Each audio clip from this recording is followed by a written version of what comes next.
Howdy folks, welcome back to Brew, and welcome back to our full kitchen remodel series. This is video 6, Drywall.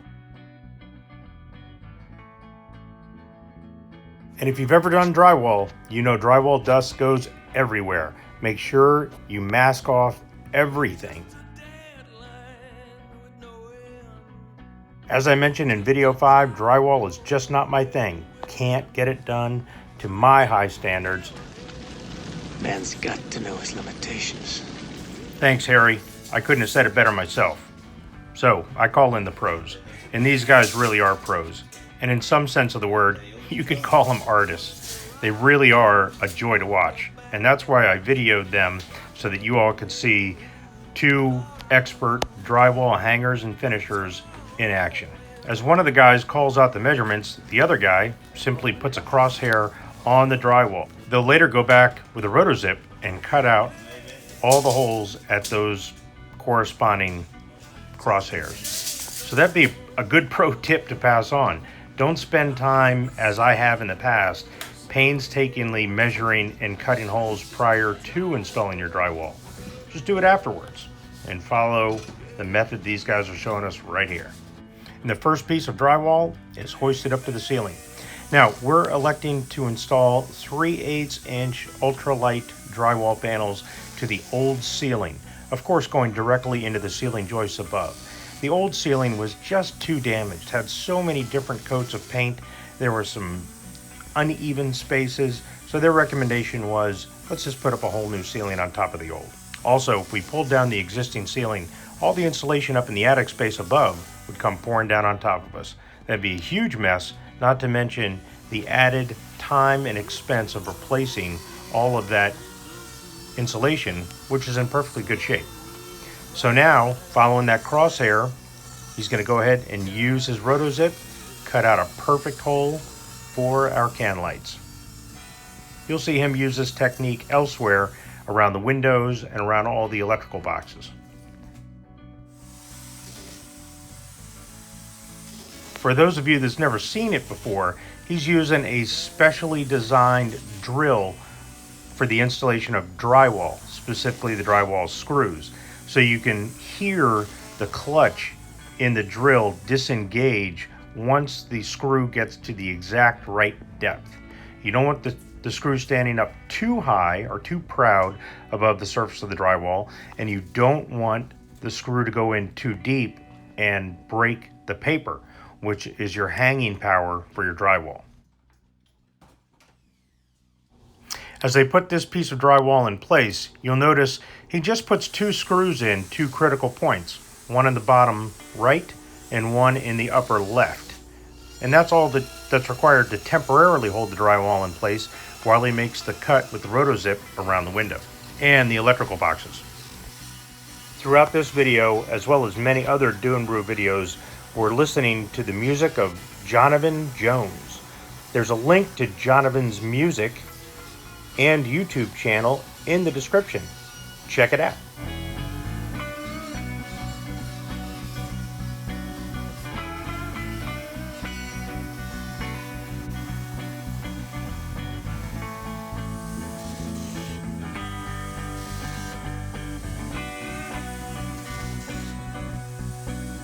It's just a deadline with no end.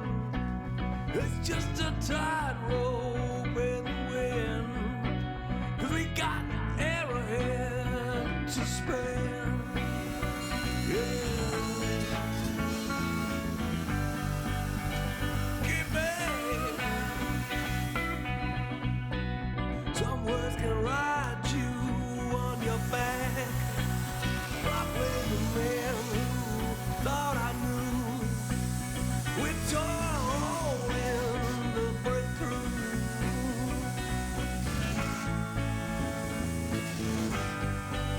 Katy Bay,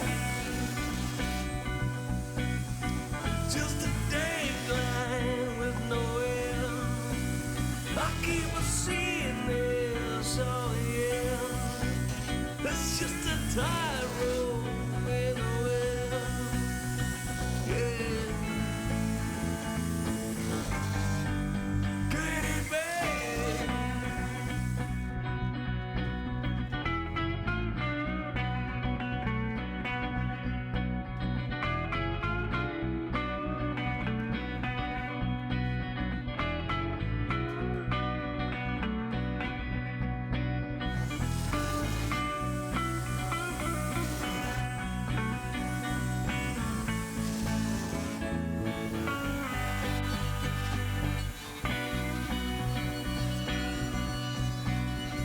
took a hole when we broke through. 'Cause some words right on your back. We got every head to spin.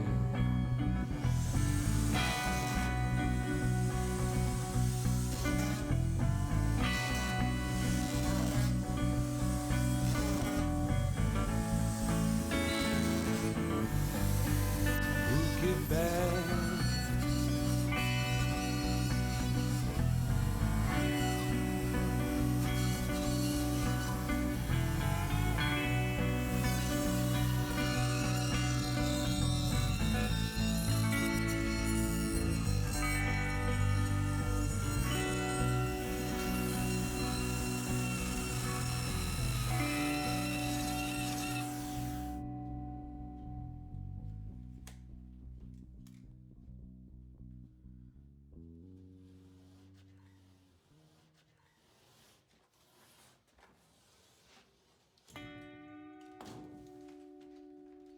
Now you'll notice, as he completes the cut on this piece of drywall, he's going to flip it over.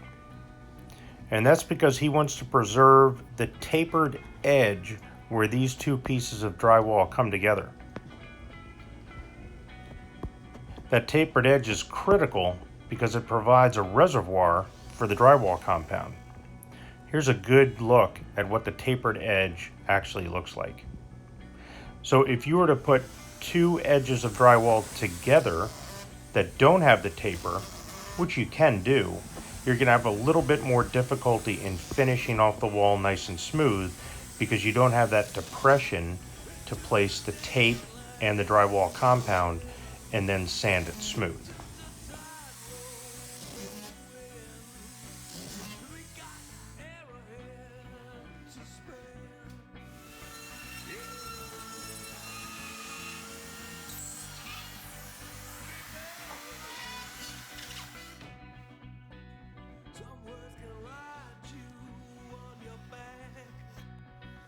And in no time, this kitchen is fully drywalled. Make no mistake about it, folks. These guys got this job done probably 2 days faster and much cleaner than I could have done it. In just a moment, they'll start taping and mudding all the joints.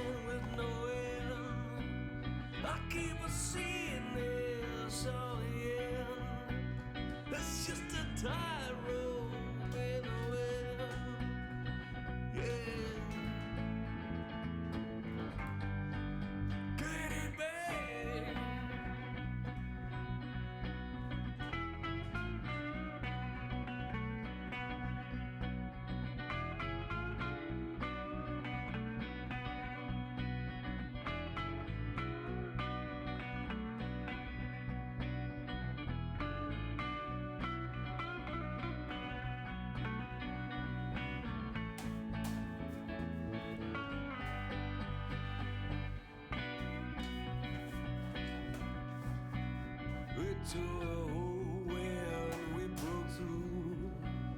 'Cause some words right on your back. We got every head to spin.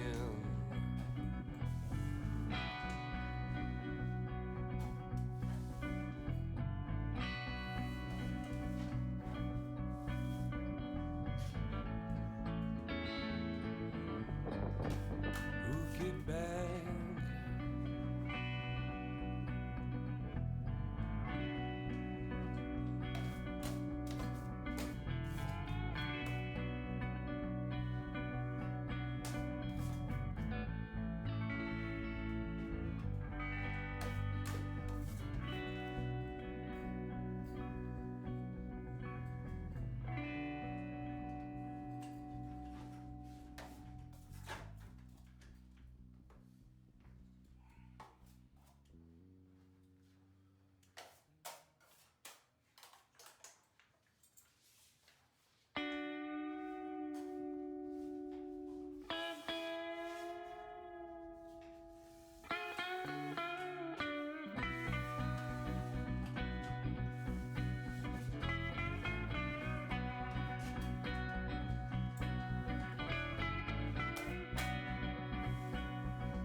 just a tightrope in the wind.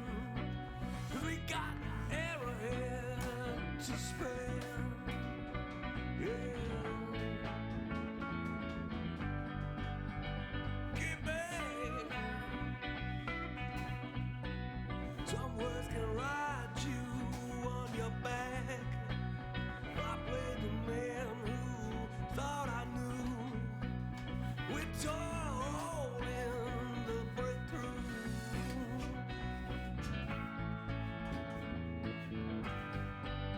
Katy Bay, just a dayline with no end. I keep a seeing this all the end. That's just a tightrope in the wind.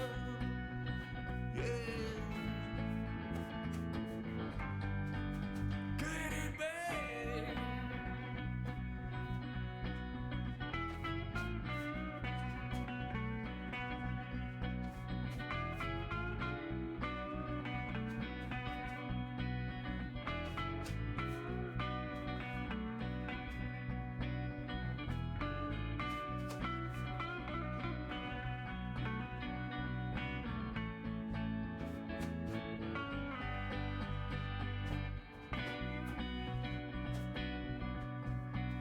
We tore a hole when we broke through. 'Cause some words right on your back. We got everything to spend.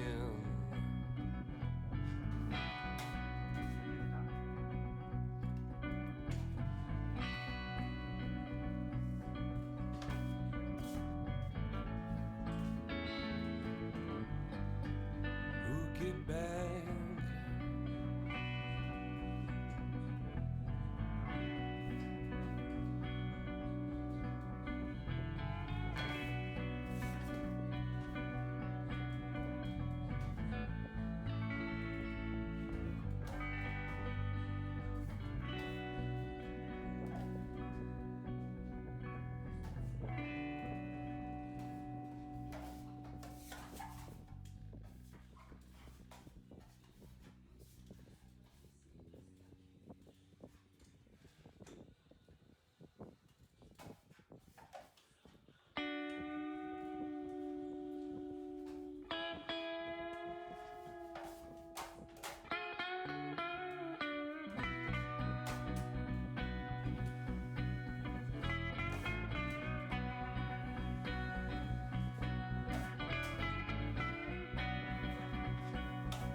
And with that, they're nearly done with the finish work.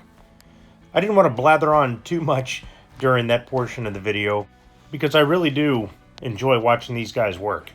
Yeah, I love all things home improvement, but you have to admit, watching these guys work, the smoothness and quickness and coordination of the work they do, it's really pretty cool. They say that the old plaster on lath finishers of the previous centuries are a dying breed. Well, that may be true, but the modern day drywall finishers, the guys that can really do it right and do it just incredibly smooth the first time, they've got to be the first cousin to the old plaster on lath guys. And I tell you, these guys are just that. Their skim coat is about as smooth as my final coats after sanding. And after this drywall mud sets up for a couple of days, and it's really important to keep the air moving just to ensure everything dries nice and evenly and thoroughly, the guys will come back and do a final sanding. And then it's ready for paint. And this is a quick preview of video 7, which is painting. I'll do 2 coats of primer and at least 2 top coats on the walls and ceiling, as well as putting all the electrical back together so we can get the lights on and the outlets working as we continue to move this project down the road and get this kitchen back together. That's all for today, folks. Hope you enjoyed the video. If you have any questions about this project or any other project you might be undertaking, please leave them in the comments or send me an email to the address in the description. Hope to see you back here next time on Brew, folks. Take care.